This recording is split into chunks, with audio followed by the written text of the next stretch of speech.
Granny of Nigeria. OSBC Radio TV, they're there for you.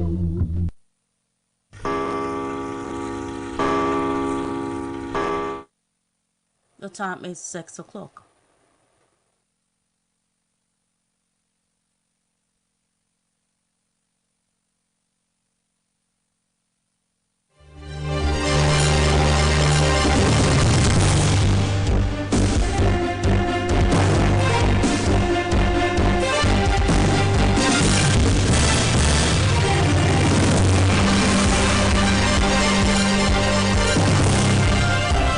The news at dawn.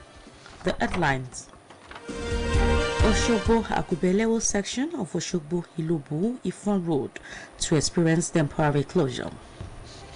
Masob declares the PDP dead in Southeast over alleged betrayal.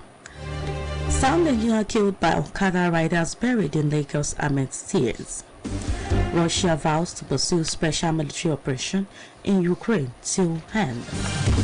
Now the details. As part of the program for the speedy completion of the ongoing work on the reconstruction of Oshogbo Lameko Agubelewo Kini Ilobu Ifon Road, which was recently flagged off by the governor of the state of Osun, Mr. Adegboyega Oyetola, the road will be temporarily closed to traffic. This is contained in a statement by the Commissioner for Works and Transport, Engineer Oluremi Omowaye. The statement explained that the temporary closure of the road is due to the replacement of existing and inadequate culvert just after Bowen Secondary School gate by the contractor handling the project today. It adds that normal traffic through the route shall be restored tomorrow. The Commissioner advised motorists plying Agubelewo Ilobu Ifon bound traffic to make use of alternative routes opposite Jericho filling station via Uroki Estate Extension and bust out at Agubelewo, while Oshogbo bound traffic from Ilobu are to make use of Agubelewo via Uroki Estate Extension and bust out at Jericho filling station. He appreciated the good citizens of the state in advance for their perseverance during the short period of closure and urged them to exercise caution and observe all traffic rules while applying the alternative routes. The Lagos State Task Force crushed another set of 2,228 impound commercial motorcycles, popularly called Okada. The chairman of the task force, CSP Shola Jejelo, out in a statement disclosed that the agency will intensify its efforts in ensuring that all impounded motorcycles are crushed after following the due process. It will be recalled that the motorcycles were seized after Governor Babajide Sanwo-Olu banned the operations in 6 local government areas of the state. The screening committee of the All Progressive Congress has denied screening former President Goodluck Jonathan. The chairman of the screening committee, Chief John, confirmed this when he submitted his report to the APC National Chairman Abdullah Adamu at an ongoing meeting of the National Working Committee. His clarification followed reports that the party has pulled down the list of 23 presidential aspirants of the APC to 13 after 10 of them were disqualified. Chief John told journalists that contrary to news making the rounds, the former president was not at Transcorp for the exercise. The movement for the actualization of the sovereign state of Biafra Masob has slammed the People's Democratic Party for what it calls its insensitive, deliberate and political neglect of the people of the southeast region.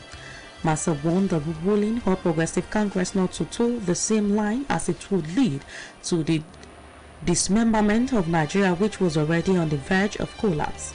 Masob stated this in statement issued in Enugu through its National Director of Information, Comrade Edison Samuel. The pro-Biafra group described the inability of the PDP to zone the presidential ticket to the southeast and eventually retaining it to the northern region as great betrayal and warned that it would never be tolerated in Igbo land.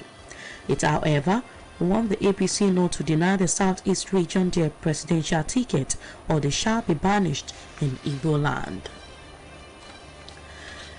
A federal high court, Abuja, has dismissed the fundamental rights enforcement suit filed by the leader of the proscribed indigenous people of Biafra, IPOB, Mazi Nnamdi Kanu, against the Department of State Services, DSS.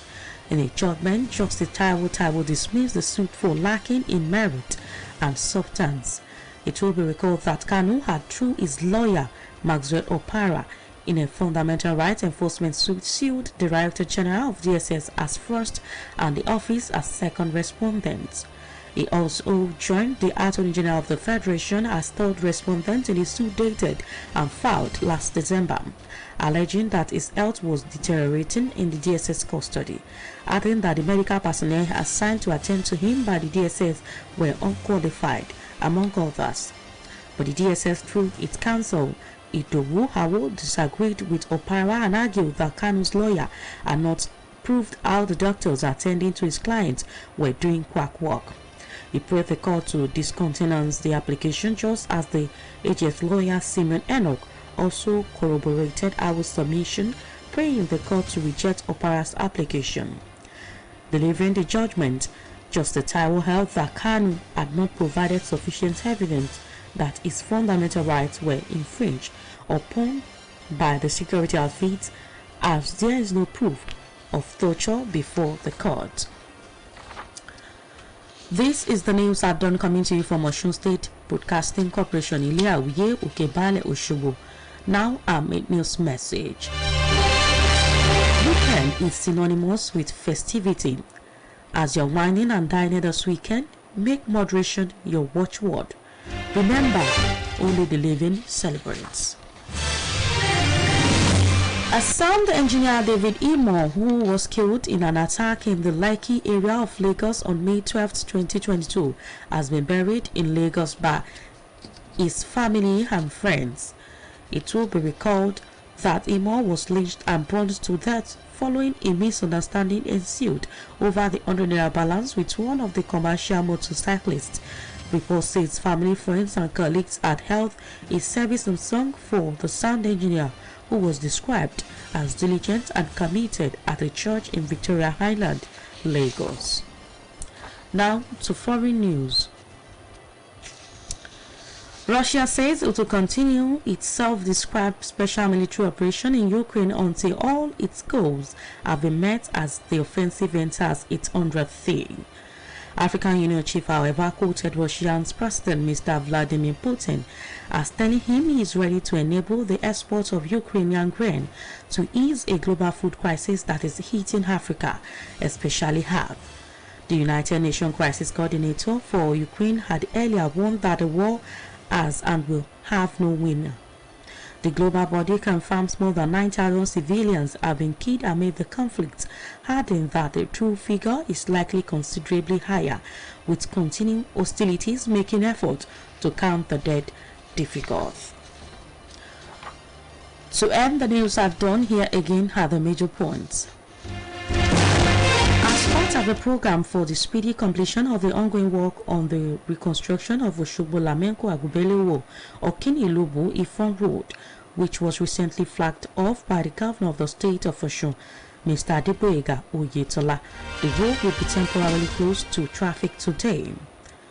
The movement for the actualization of the sovereign state of Biafra Masoba slammed the People's Democratic Party for what it's called its PDP insensitive, deliberate and political neglect of the people of the southeast region. A sound engineer, David Imo, who was killed in an attack in the Lekki area of Lagos on May 12, 2022, has been buried in Lagos by family and friends.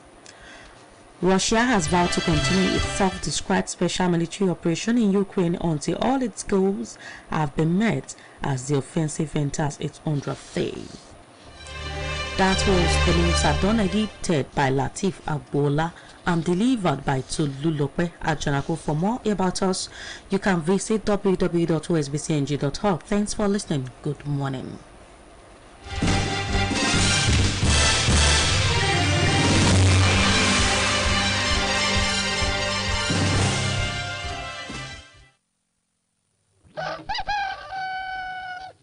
Ìròyìn ní kutuai o lórí rédíò Ọ̀ṣun. Ìròyìn ní kutuai o lórí rédíò Ọ̀ṣun. ìròyìn tó yẹ kóró ẹ̀kọ́ tó múnádóko la ní kí ẹ wá gbọ́ lórí rédíò Ọ̀ṣun. ẹ kú ojúmọ́ o ìròyìn ní kutuai Abíọ́dún Babádíà lóníròyìn ṣáájú ẹ̀bùn kókó tó wà nínú ìròyìn náà. Ìjọba ìpínlẹ̀ Ọ̀ṣun kéde títì ojú ọ̀nà Òṣogbo Ìlóbù Ìfọ̀n fásìkò díẹ̀. Ikọ̀ ajìjàgbara ìdásílẹ̀ Biafra gbójú agan sẹ́gbẹ́ òṣèlú PDP. Àmójú ẹ̀rọ táwọn karambà ní ọlọ́kadà kan ṣekú pa nípínlẹ̀ Èkó dẹni àkọlẹ̀bò.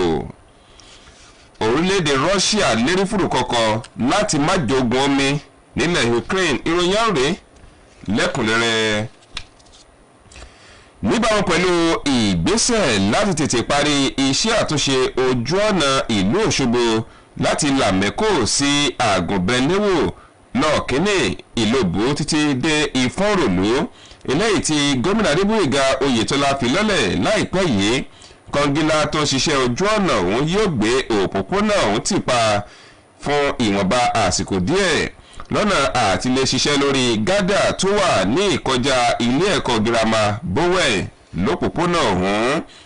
Èyí ló jẹ́ nínú àtijáde kan tí kọmíṣánná fọ́rọ̀ iṣẹ́ òde àti ìgbòkègbodò ọkọ̀ ẹnjìníà Rẹ̀mí Ọmọwáyé fi síta.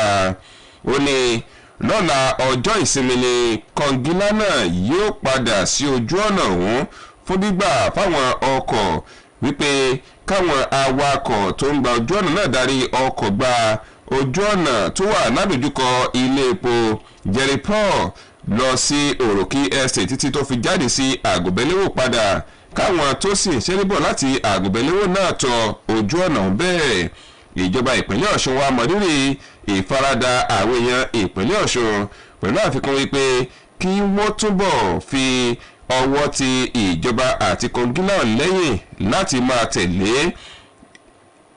lílọ bíbọ̀ àti ọ̀nà àtọ̀ fún gbígba ojú ọ̀nà náà.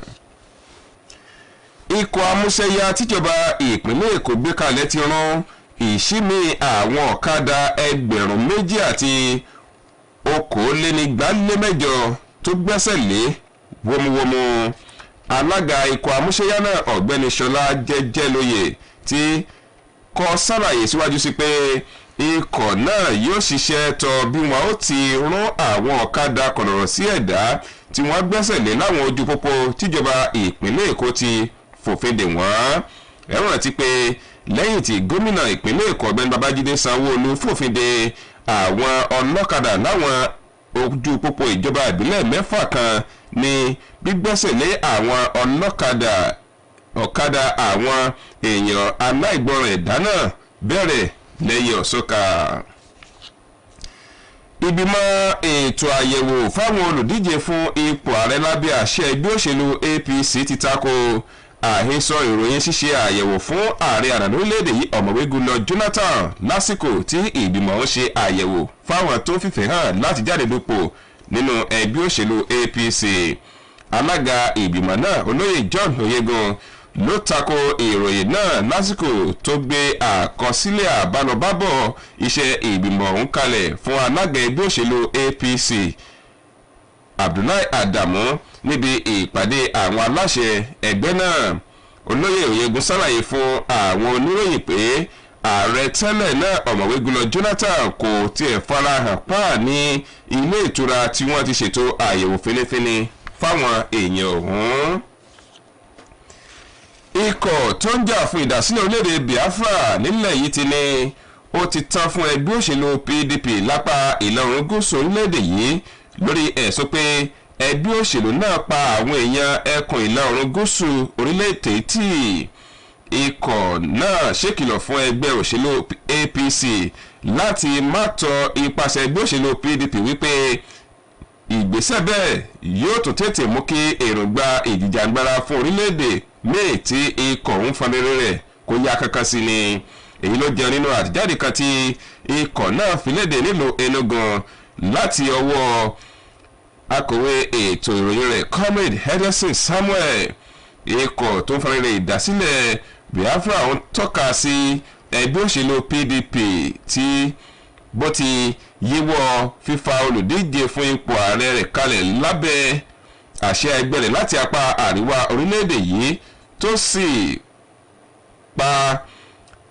sì lọ sí apá ìlà oòrùn tó sì pa apá ìlà oòrùn orílẹ̀-èdè tí sẹ́gbẹ̀ẹ́ bí èyí tí kò bójúmu tó sì tó jẹ́ ọ̀dàlẹ̀ bálẹ̀kú pẹ̀lú bó ti jẹ́ pé kò mú olùdíje láti apá ìlà oòrùn gúúsù orílẹ̀-èdè yìí fúnpò ààrẹ.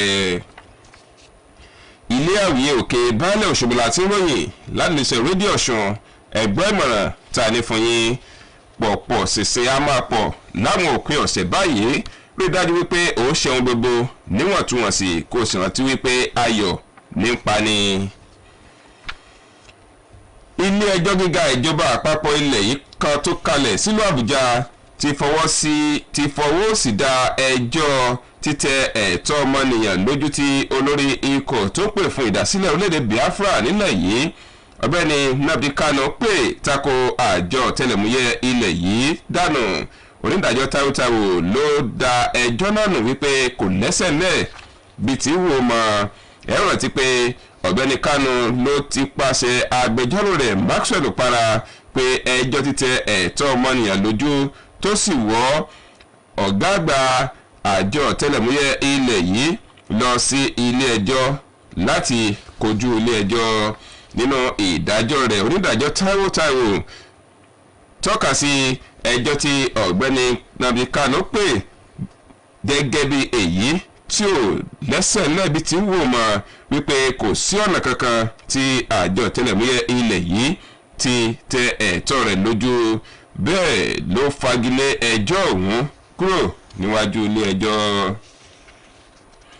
àwọn ẹbí àti ọ̀rẹ́ onímọ̀ ẹ̀rọ David Himor tí ó jẹ́ tí àwọn ọlọ́kadà kan ṣèkọlù sí tí wọ́n tún gbẹ̀mí rẹ̀ lọ́jọ́ 12 oṣù tó kọjá ni wọ́n ti sin òkú ọkùnrin náà. ẹ rántí pé lọ́jọ́ yìí gan ni àìgbọ́ra-ẹni-yé wáyé láàrin àwọn ọlọ́kadà àti amójú ẹ̀rọ ọ̀hún torí $100 tí wàhálà ti bẹ́ sílẹ̀ láàrin àwọn méjèèjì léyìí tó mú káwọn ọlọ́kadà lu ọkùnrin ọ̀hún kí wọ́n sì tún dáná sun. arígbọ́ wípé àwọn ẹbí àti ọ̀rẹ́ olóògbé náà ni wọ́n ti ṣètò ìsìnkú fún amójú ẹ̀rọ ọ̀hún tí wọ́n sì ṣàpèjúwe ọ̀gbẹ́ni David Himor gẹ́gẹ́ bí oníwà rẹ̀lẹ̀ ní ìgbà tí wọ́n ṣe ètò ìsìnkú rẹ̀ ní ilé ìjọsìn kan tó wà ní Victoria Island nípínlẹ̀ Èkó. nílẹ̀ òkèèrè orílẹ̀-èdè Russia ti ní òun ò ní jáwọ́ nídìí fífi ikọ̀ àwọn ọmọ ogun dìgbòlùjà sọwọ́ sí orílẹ̀-èdè Ukraine títí dìgbà tí àfojúsùn àti àná òun yóò fi ṣẹ lágbègbè ọ̀hún. ṣùgbọ́n sá ọ̀kan lára àwọn adarí àjọ ìṣọ̀kan àgbáyé àjọ ìṣọ̀kan ilẹ̀ Áfíríkà ṣàlàyé pé ààrẹ ilẹ̀ Russia Vladimir Putin sọ gbangba pé òun náà yóò ṣe ẹ̀kúnwọ́ láti ṣèrànwọ́ nídìí kíkó àwọn èrè oko oníhoro tó pọ̀ nílẹ̀ Ukraine lọ sáwọn orílẹ̀-èdè míì lọ́nà àtìlẹ́mú àdínkù bá pọ̀npọ̀nàyàn àìsí àpọ̀pọ̀ tó ń jẹ tó ń ṣẹlẹ̀ láwọn apá kan ilẹ̀ Áfíríkà.